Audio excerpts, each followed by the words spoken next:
যে শেখ হাসিনাকে আসসালামু আলাইকুম। হ্যালো বন্ধুরা। শেখ হাসিনাকে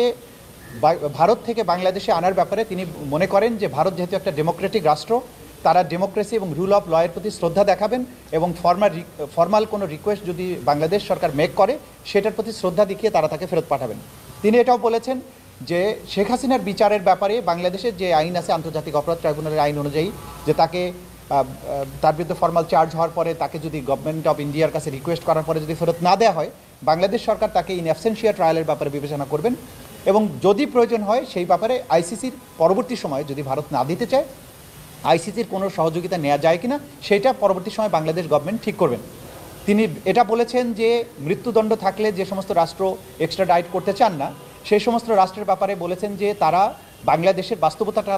আলাদা, বাংলাদেশের বাস্তবতায় এইখানে এই মামলার ব্যাপারে যে মৃত্যুদণ্ডের বিধান আছে এটার ব্যাপারে ডিসিশন নেওয়ার ক্ষমতা হচ্ছে আদালতের। আদালত ঠিক করবেন যে মৃত্যুদণ্ড দেওয়া হবে কি হবে না, পুলিশ করবে কিনা এটা বাংলাদেশের জনগণের চাহিদা, এই রাষ্ট্রের বাস্তবতার আলোকে বাংলাদেশ গভর্নমেন্ট ডিসিশন নেবে, এই ব্যাপারে আমাদের কিছু বলার নেই। মোটা দাগে এই কথাগুলি তিনি বলেছেন এবং তিনি বলেছেন তার অতীতের অভিজ্ঞতা থেকে তিনি জানতেন এই ট্রাইব্যুনালে একসময় তিনি ডিফেন্সকে অ্যাডভাইস করেছেন, এইখানে কোথায় কী কী সমস্যা হয়েছে, কী কী কারণে এই ট্রাইব্যুনাল বিতর্কিত হয়েছে সেটা তিনি জানেন এবং বুঝেন। সেই কারণে তিনি এই ইনভাইটেশন গ্রহণ করেছেন, আমাদেরকে অ্যাডভাইস করছেন যে অতীতে যে ভুলগুলো হয়েছে সেগুলো যাতে আর কখনো না হয়